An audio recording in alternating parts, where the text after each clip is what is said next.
बिस्मिल्लाहिर्रहमानिर्रहीम, अस्सलाम वालेकुम। आज फिर उस केस की समाअत थी जिसके बारे में पाकिस्तान के बड़े बड़े वकला एतजाज़ अहसन समेत ये कह चुके हैं कि ये केस बनता ही नहीं है, लेकिन केस चल रहा है, समाअत हो रही है।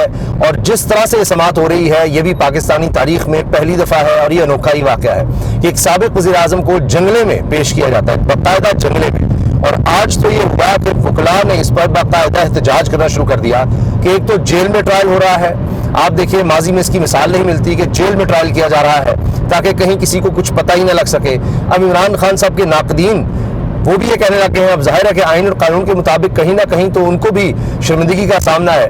अब वो ये कह रहे हैं कि किस तरह से जेल में ट्रायल हो सकता है। और फिर ये बात कि अब जो मौजूदा चीफ जस्टिस हैं काजी फाइसा साहब, वो अपना केस जब उनका था, उनका जो रेफरेंस का केस था, उसमें वो कहते थे कि जी इसको बराह रास्त दिखाया जाए। अभी इन्होंने खुद फुल कोर्ट की प्रोसीडिंग्स का कहा कि जी बराह रास्त दिखाई जाए टीवी पर। तो ये केस कम से कम इमरान खान साहब का ओपन कोर्ट में तो हो। और जब ये कहा जा रहा है कि जी ये बड़ा अहम केस और बड़ा मजबूत केस है, एक एक चीज़ ही वाज़ेह इसमें साइफर में कि इमरान खान साहब ने साइफर की कॉपी गुम कर दी। इमरान खान साहब ने ये जो साइफर था जिसमें अमेरिका की तरफ से धमकी थी, इसको उन्होंने सियासी तौर पर इस्तेमाल किया और चीज़ों को गटमट किया, बढ़ा चढ़ा कर पेश किया और इस तरह की बातें, और इससे पाकिस्तान को, पाकिस्तान की साख को नुकसान हुआ। अब काउंटर आर्गूमेंट तो यह है कि जी यही तो वजह है कि पाकिस्तान इसी तरह हमेशा गुलाम रहेगा क्या इंटरनेशनल इस्टेब्लिशमेंट का।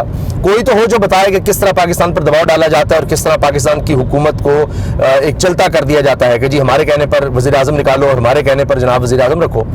तो अब ये केस चल रहा है, लेकिन उसमें आज बहुत ही अजीबोगरीब काम हुए हैं। मिसाल के तौर पर यह कि इमरान खान साहब ने खुद जज साहब को मुखातिब करके 3 बातें कही हैं। 3 बातें, वो क्या है उसका हम जिक्र करेंगे। फिर यह कि जो बुनियाद है केस की, बुनियाद इमरान खान साहब के वकील सलमान सफदर ने उसी को उड़ा कर रख दिया। केस की बुनियाद है साइफर। तो जब इनको जो एविडेंस होता है, अब असल में बात ये थी कि आज हर सूरत फर्द जुर्म आयद करनी थी। प्रोसिक्यूशन जो जिसने साबित करना है वो चाह रहे थे जी आज फर्द जुर्म आयद हो जाए, फर्द जुर्म आयद होने के बाद फिर जाहिर है कि उसके बाद एविडेंस का मरला हो जाए। बड़ी जल्दी है, क्योंकि यहाँ तक जल्दी थी जिस पर इत्तेजाज साहब कहते हैं कि जी मियाँ नवाज शरीफ साहब जो है, जो डील करके वो आ रहे हैं, उस डील के कई पहलू हैं और उसमें एक है कि जी इमरान खान को सजा दे दी जाए मेरे आने से पहले, इसको कोई सजा उम्र कैद की कम से कम सजा मौत सुनाई जाए, कोई इस तरह का काम किया जाए, फिर यानी होता ना जी कलेजा ठंडा होगा, फिर मैं आ सकूंगा, कुछ कह सकूंगा। तो अब उसके लिए बड़ा ज़रूरी था, लेकिन उसमें यह हुआ है कि आज फर्द जुर्म आयद नहीं हो सकी और कोई भी कार्रवाई नहीं हो सकी। आज जो केस था उसकी कॉपीज दी गई हैं इमरान खान साहब के वकला को और उसमें साइफर है ही नहीं, यानी जिसकी बुनियाद पर मुकदमा बन रहा है वो चीज़ ही नहीं है। ये मुकदमात में नहीं होता है जिस वजह से आपने केस बनाया। मिसाल के तौर पर अब सलमान सफदर साहब ने मीडिया से जो बात की है उसमें उन्होंने ये कहा है कि इन्होंने कहा कि साइफर को इमरान खान साहब ने गलत इस्तेमाल किया, उसमें जो चीज़ें नहीं थी वो उन्होंने बढ़ा चढ़ा कर बयान कर दी, इस तरह से किया।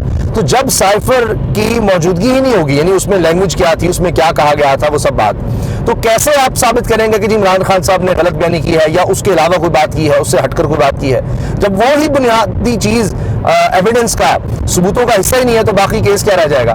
फिर तमाम जितने भी हवाले दिए गए हैं, अभी जब ये हाई कोर्ट में समाअत थी जमानत की इमरान खान साहब की, उसका भी फैसला महफूज हो गया है। अब ये भी कहा गया नहीं जेल में ट्रायल होगा। कहाँ ऐसे होता है, किस मुल्क में ऐसे होता है कि जनाब जेल में ही इमरान खान साहब को ट्रायल होगा? वजह क्या है कि उसकी कोई झलक ना नजर आ जाए। वजह क्या है कि सजा देनी है तो कहीं लोगों में रिपोर्ट ना हो कि क्या हो रहा है। वजह यह है कि यह ना पता लग जाए कि इमरान खान साहब को जेल में जिस तरह वहाँ पिंजरे में लाया जाता है, सलाखों वाले पिंजरे में, आप समझिए कि उनको बंद करके जेल के अंदर भी ये हो रहा है, यानी अदालत नहीं वहां लगती।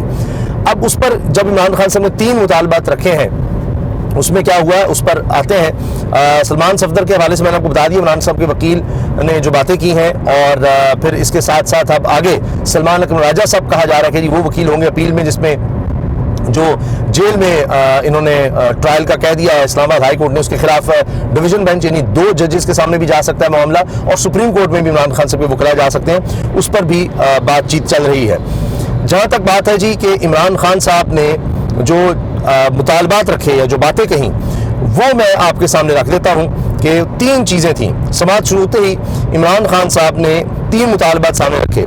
वर्जिश की जगह तो अब काफ़ी हो गई है, मगर मुझे एक साइकिल या एक्सरसाइज की कोई और मशीन फराहम की जाए। दूसरा, घर का खाना फराहम किया जाए, घर का खाना मंगवाने की इजाज़त दी जाए। ये आपको याद है ना, बड़ा कहते जी मियां नवाज शरीफ और मरीम कैसे कैसे रोज़ाना खाने आते थे, क्या क्या मुर्गन खाने होते थे। और इमरान खान साहब के जो ज़ाती मुआलिज हैं, जो शौकत खानम के डॉक्टर हैं, उन्होंने भी ये बात की कि इमरान खान साहब को हाजमे में कुछ मसला है और शायद खुराक की वजह से उन्होंने कोई दवाइयाँ भी दी, उन्होंने टेस्ट भी लिख कर दिए।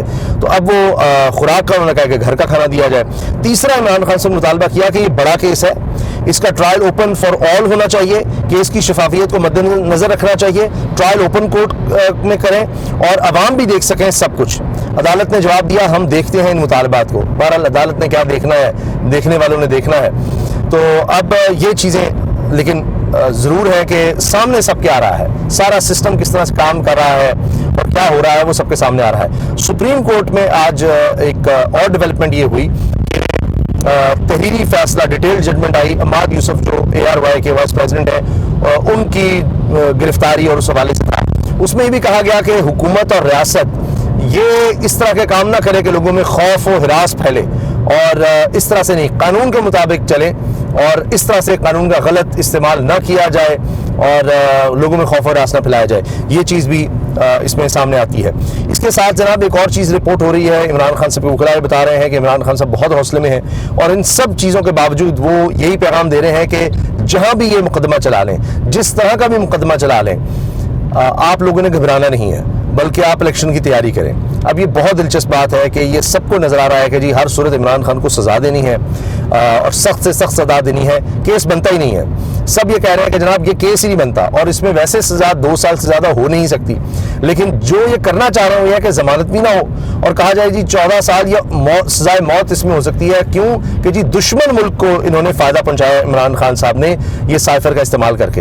अब ये कैसे साबित हो सकता है, आप मुझे खुद बताइए कि ये तो आप भी इस पर बात कर सकते, इसमें कोई कानूनदान होने की जरूरत नहीं है कि कौन सा दुश्मन मुल्क है जिसको इमरान खान साहब ने फ़ायदा पहुँचा दिया ये साइफर का बताकर। उन्होंने तो कौम का फ़ायदा किया कि यहाँ पर ये सब कुछ होता रहा है। मखौल एतजाज़ एहसन के मियां नवाज शरीफ ने कहा था जी मुझे क्लिंटन का फ़ोन आया था, एटमी धमाके ना करो, तो उन्होंने क्यों राज बता दिया। ये इमरान खान साहब ने कहा कि भाई ये जो छुपाया जा रहा था उनसे, और किस तरह फिर ये चीज़ सामने आई कि जनाब जो छुपाई जा रही थी फिर शाह महमूद कुरैशी तक पहुँचा। धमकी दी गई थी कि इमरान खान को हटाओ वरना आपके नताइज भुगतने पड़ेंगे, और अगर इसको हटा दिया और चूंकि वो आ रहा था वोट ऑफ नो कॉन्फिडेंस, तो हटा दिया तो फिर आपके सारे गुनाह बख्श दिए जाएंगे, आपको माफ़ कर दिया जाएगा। तो ये जनाब सारा किस्सा था, और ये कि जी अवाम को क्यों बता दिया, ये सारी कहानी है जो इमरान खान साहब के खिलाफ इस्तेमाल की जा रही है।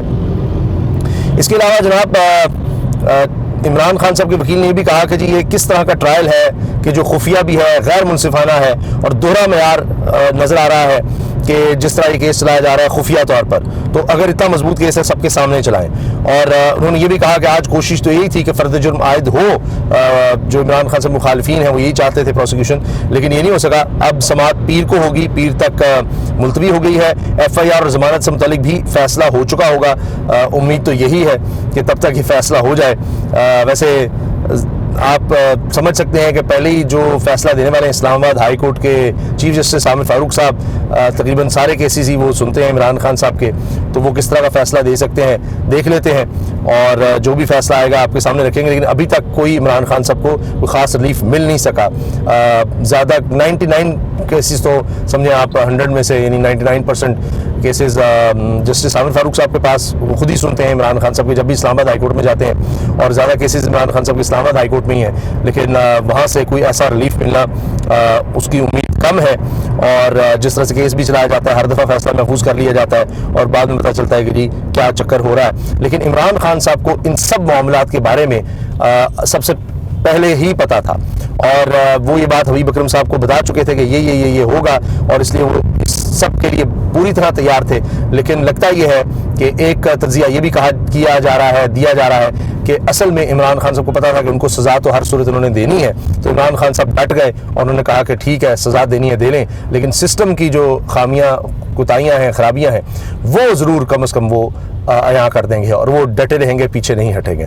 तो ये जनाब आज के केस की डेवलपमेंट है। और इससे पहले ज़मानत के केस में भी जो प्रोसिक्यूशन के वकील हैं, स्पेशल प्रोसिक्यूटर, वो भारत के हवाले देते रहे, भारत के फ़ौजियों के हवाले देते रहे। उनके पास कोई ऐसी नज़ीर नहीं थी कि जिसमें इमरान खान साहब को इस केस में सज़ा दी जा सके। अल्लाह हाफ़िज़।